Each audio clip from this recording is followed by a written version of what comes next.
Video editor Vinod को हर रात 9 बजे से सुबह 6 बजे तक एडिटिंग के लिए जाना पड़ता है और उसके पीछे उसकी पत्नी रीटा फोन करके अपने प्रियतम को घर बुलाती है। ऐसा 3 महीनों तक चलने के बाद एक रात अचानक विनोद के पड़ोसी धर्मजी देखते हैं कि रीटा टैक्सी में बैठकर कहीं जा रही है।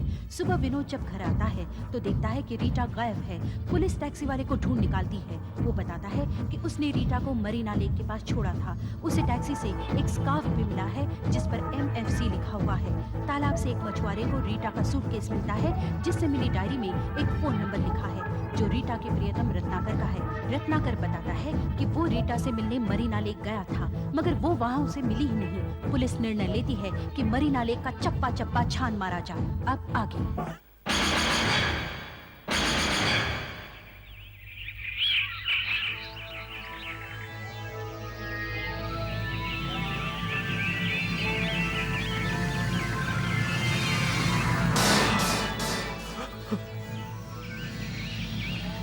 देखा, मैंने कहा था रीटा।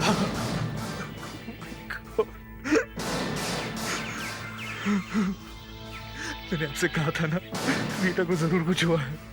लाश को फौरन पोस्टमार्टम के लिए भेज दो। Okay sir. सर, रिपोर्ट के मुताबिक उसके सर के पिछले हिस्से पर किसी भारी चीज से वार किया गया है और घटना स्थल पर ही उसकी मौत हो गई। उसके बाद उसकी लाश को उठाकर तालाब में फेंक दिया गया। मौत किस वक्त हुई है? 20 तारीख की रात को 12 से 1 के बीच, जिस वक्त वो घर से गायब हुई थी सर। एक ही आदमी है जिसके पास खून करने की वजह है और वो घटनास्थल के पास में था। रत्नाकर। रत्नाकर को तुरंत गिरफ्तार करो। Yes sir. ये मेरे खिलाफ एक साजिश है। मैंने रीटा को खून नहीं किया। तो फिर किसने किया? हो सकता है ये खून विनोद ने किया हो। मगर रीटा का खून तो रात करीब 12 से 1 के बीच में हुआ था और उस वक्त विनोद आपके स्टूडियो में एडिटिंग कर रहा था। फिर ये हो सकता है कि कोई और हो, यानी कि कोई तीसरा। तीसरा? तीसरा कौन? हो सकता है ये खून विनोद ने कोई तीसरे आदमी से करवाया हो। आप एक बात बताइए, आप इस स्कार्फ के बारे में कुछ जानते हैं? ये स्कार्फ MFC? कौन है ये MFC? क्या तुम उसे जानते हो? MFC कोई आदमी नहीं, एक कंपनी है। कंपनी? क्या तुम जानते हो ये कंपनी कहाँ है? MFC यानी कि मोहनलाल फिल्म्स कॉस्ट्यूम्स। ये तो टीवी सीरियल और फिल्म में कपड़े भाड़े पे देते हैं। हवलदार, मोहनलाल फिल्म्स कॉस्ट्यूम के मैनेजर को लेके आओ। जी हाँ, मैं ही हूँ मोहनलाल फिल्म्स कॉस्ट्यूम का मैनेजर। लेकिन आपने मुझे यहाँ क्यों बुलाया? ये स्कार्फ आपकी कंपनी का है? जी हाँ, ये हमारी कंपनी का ही है। अपने हर कपड़े पर ऐसा निशान लगाते हैं ताकि शूटिंग कंप्लीट होने के बाद हम अपने कपड़ों की पहचान आसानी से कर पाए। ये स्कार्फ हमें एक टैक्सी में 20 तारीख की रात को मिला है। ये वहां कैसे पहुंचा?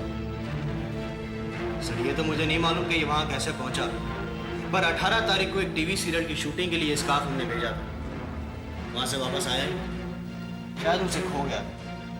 हमने फाइन भी किया था उन पर 100 रुपये, और ये 100 रुपये हमने उनके प्रोडक्शन मैनेजर से लिए थे।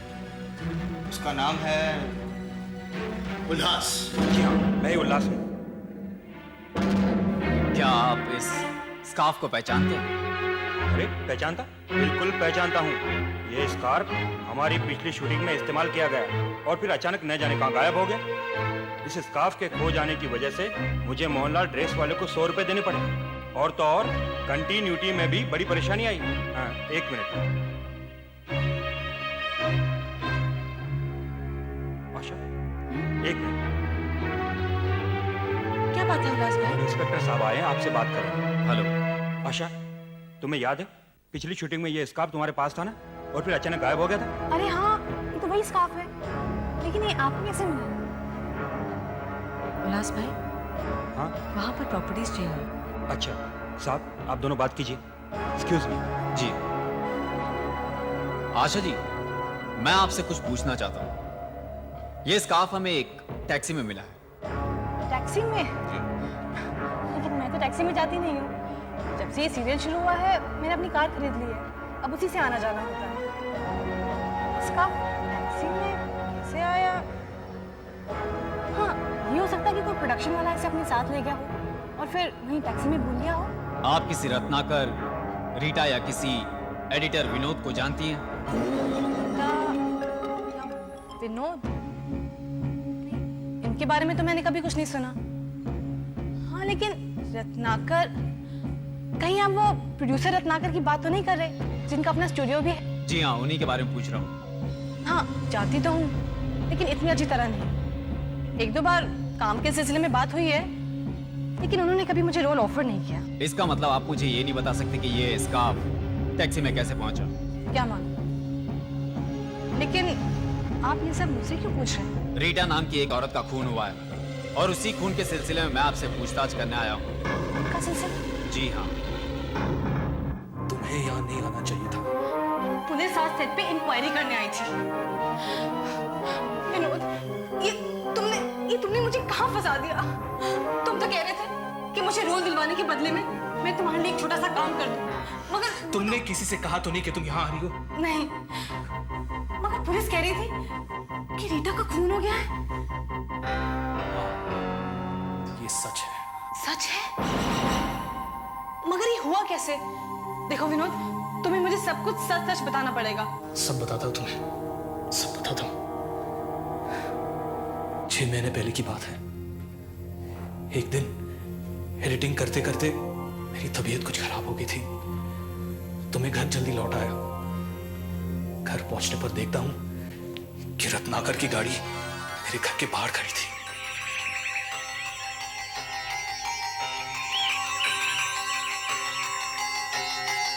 रत्नाकर की गाड़ी और मेरे घर के बाहर। घर में तो सिर्फ रीटा है। इसका मतलब नहीं। इसका मतलब रीटा और रत्नाकर का अफेयर था? हाँ, और उस दिन से मैं उन दोनों से बदला लेना चाहता था। मैं कई दिनों तक सोचता रहा। फिर आखिर में एक बढ़िया सा प्लान आया मेरे दिमाग में। आखिर मैं एक क्राइम सीरियल का एडिटर हूँ। सीरियल एडिट करते करते मेरा दिमाग भी एक क्रिमिनल जैसा हो गया है। तुमने किया क्या? एक दिन तुम रोल मांगने के लिए रत्नाकर के स्टूडियो में आई थी। मैंने तुम्हें वहां देखा। तुम्हारी हाइट, दिल डॉल वगैरह एकदम मेरी पत्नी जैसा है। सिर्फ बालों का प्रॉब्लम था, वो मैंने सोचा कि समझ ली। मगर तुम्हें इस काम के लिए पटाया कैसे जाए, ये सोचकर पहले मैंने मोहब्बत सीरियल के प्रोडक्शन मैनेजर उल्लास दादा से बोलकर तुम्हें एक अच्छा सा रोल दिलवाया। ओह माय गॉड, इसका मतलब तुमने मुझे वो रोल इसलिए दिलवाया था? अब मैं समझी कि कुछ दिन पहले तुम मेरी मदद मांगने सेट पे क्यों आए थे। अब मैं समझी कि कुछ दिन पहले तुम मेरी मदद मांगने सेट पे क्यों आए थे। मुझे वो तारीख भी याद है, 18 तारीख थी। देखो आशा, मैंने तुम्हें ये रोल दिलवाया है। अब तुम्हें मेरे लिए एक छोटा सा फेवर करना होगा। रोल दिलवाने के लिए बहुत बहुत शुक्रिया। कहिए, मैं आपके लिए क्या कर सकती हूँ? ज्यादा कुछ नहीं, मैं अपनी बीवी के साथ एक छोटा सा मजाक करना चाहता हूँ, अपनी पत्नी और रत्नाकर के साथ। उसी के लिए तुम्हारी मदद चाहिए मुझे। क्या कर सकती हूँ आपके लिए? एक्टिंग, जो तुम करती हो। किसकी एक्टिंग करनी पड़ेगी? मेरी बीवी की। तुम्हारी पत्नी की एक्टिंग। तुमने मुझे दूसरे दिन अपने घर बुलाया था। तुम्हारे कहने पे मैंने रीटा के कपड़े पहने, मिस्टर रत्नाकर को फोन किया और रोते रोते टैक्सी पकड़ के मरीना लेक चली गई। और मैंने तुम्हें कहा कि वो सूटकेस को पानी में फेंक दो और वहां से चली जाओ। उसके बाद और क्या? मैंने रीटा को मार दिया। मार दिया? हाँ। तुमने उसे मार दिया? Oh my God. मार दिया मैंने रीटा, क्योंकि मैं चाहता था कि पोस्टमार्टम से पुलिस को ये पता चले कि रीटा की मौत 12 बजे के आसपास हुई थी। 12 बजे जब रत्नाकर रीटा से मिलने मरीना लेक पहुंचा, लेकिन रीटा तो 5 बजे ही मर चुकी थी। इसलिए मैंने उसकी लाश को इस डीप फ्रीजर में डाला। डीप फ्रीजर में? एक बार लाश डीप फ्रीजर में डाल दो तो वो सड़ती नहीं, डॉक्टर को तो पता ही नहीं चलेगा कि मौत किस वक्त।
मुझे आशा का इंतजार करना है।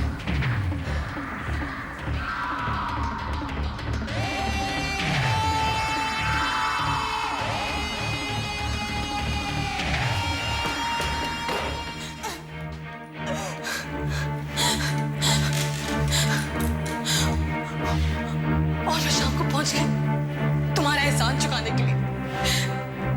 कितनी बेवकूफ थी मैं। मुझे पहले ही समझ आना चाहिए था कि कुछ गड़बड़ है। मगर आप अपनी पत्नी के साथ ऐसा मजाक कर क्यों रहे हैं? बस एक छोटा सा मजाक है, नथिंग सीरियस। मगर कुछ नहीं। देखो तुम एक एक्ट्रेस हो, बस अपना काम करती जाओ। इसे भी एक एक्टिंग असाइनमेंट ही समझ लो। ओके। वैसे तुम एक्टिंग का कितना लेती हो? मैं पर डे 2000 लेती हूँ। 2000 बस 2000 तो फिर 2000। क्या कर रहे हैं आप? I didn't mean this, Vinod. आपसे नहीं, I mean, please। जो भी है रख लो। अरे बस रोना मत भूलना।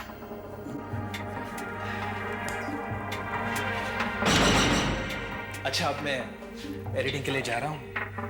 जो काम करने के लिए कहा था बिल्कुल मत भूलना। ओके ठीक है।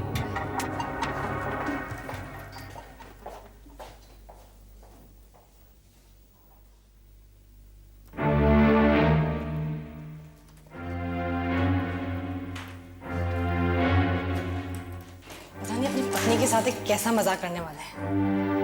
God knows।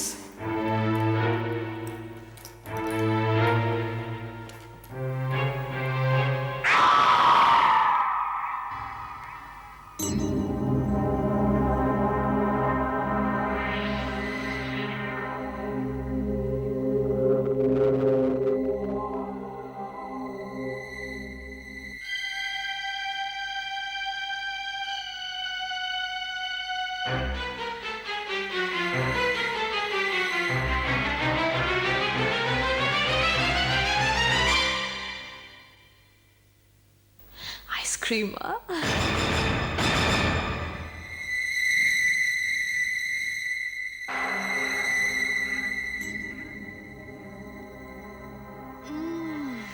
It's good।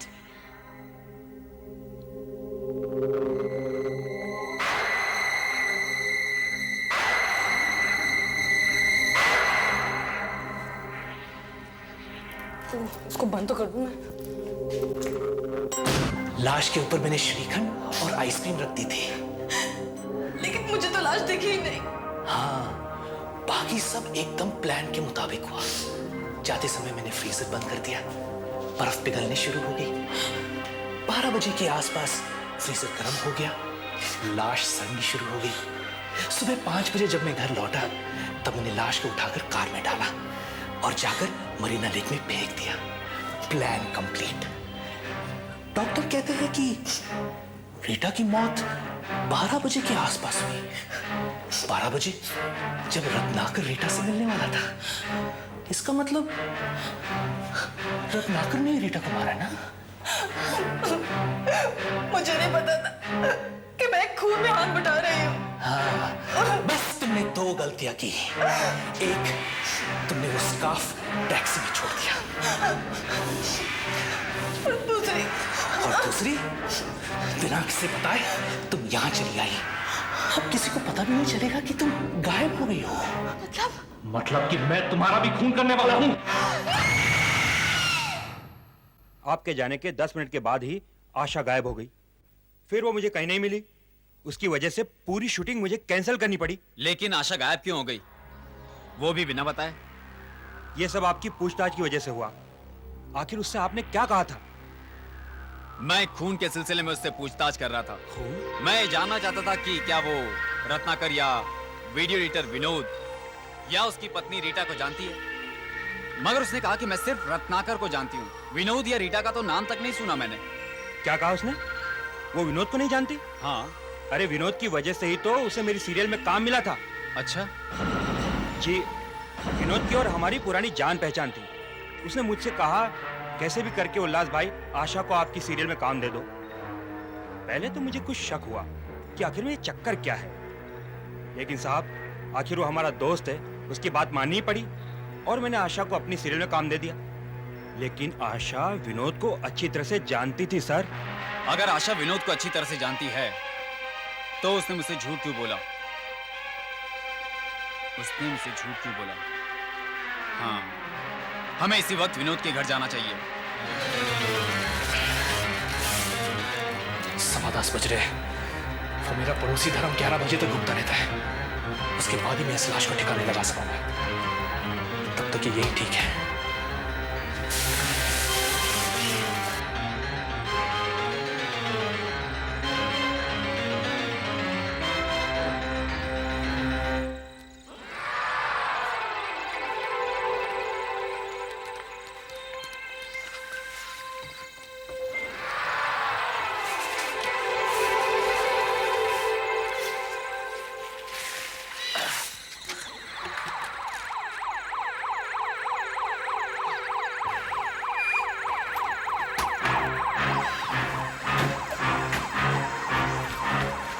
Mister Vinod, मुझे आपके घर की तलाशी लेनी। तलाशी? सर, लेकिन सर देखिए, आप ऐसे क्या चाहिए आपको? क्या ढूंढ रहे हैं आप इंस्पेक्टर? विनोद साहब, आशा नाम की एक एक्ट्रेस आज दोपहर से गायब है। क्या आप उसे जानते हैं? आशा? अरे हाँ, उसे तो मैंने रोल दिलवाया था अपने दोस्त उल्लास से कहकर। लेकिन जब मैंने उससे पूछा कि आप विनोद को जानती हैं तो उसने कहा ना। उसने झूठ क्यों बोला? और उसके बाद वो शूटिंग छोड़कर न जाने कहां चली गई। उसने झूठ क्यों बोला? कहां गई होगी वो? सर मैंने सारा घर छान मारा लेकिन वो कहीं नहीं मिली। देखा इंस्पेक्टर, मैंने आपसे कहा था ना। अरे उसे तो इस घर का पता भी नहीं मालूम। उसने झूठ क्यों बोला? कहां गई होगी वो? मुझे तो लगा वो यहां जरूर मिलेगी। मगर वो यहाँ नहीं आई है सर। ये आवाज कैसी थी? लगता है यहां से आई है। लगता है फ्रीजर खराब हो गया है सर। खराब?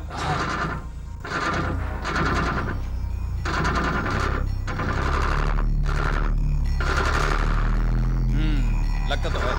आवाज कुछ ठीक नहीं है। हाँ, मुझे मैकेनिक को बुलाना पड़ेगा। मशीन को कुछ ज्यादा ही काम करना पड़ रहा है। लगता है आपने कुछ ज्यादा सामान भर दिया। खैर, जल्दी से ठीक करा लो, नहीं तो सारा सामान खराब हो जाएगा और आपको फेंकना पड़ेगा।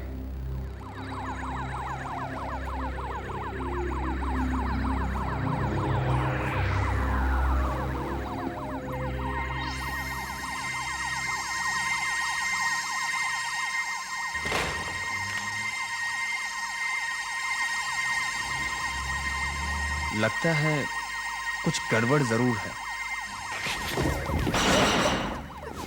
क्या हुआ सर? नहीं कुछ नहीं हुआ, कुछ आर यू ओके सर? कोई बात नहीं, नो प्रॉब्लम। उस दिन भी जब मैं इस घर में आया था तब भी यहाँ पर पानी फैला हुआ था, मतलब कुछ गड़बड़ जरूर है।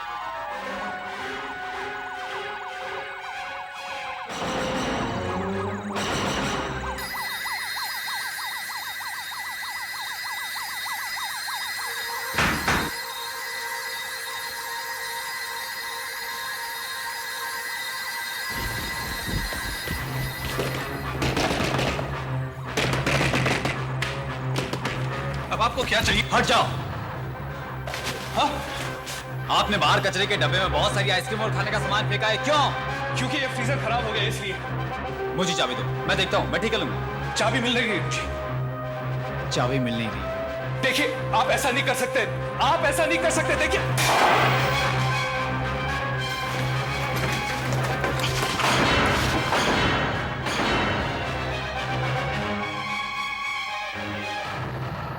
मैं बचने ही वाला था, मैं बचने ही वाला था।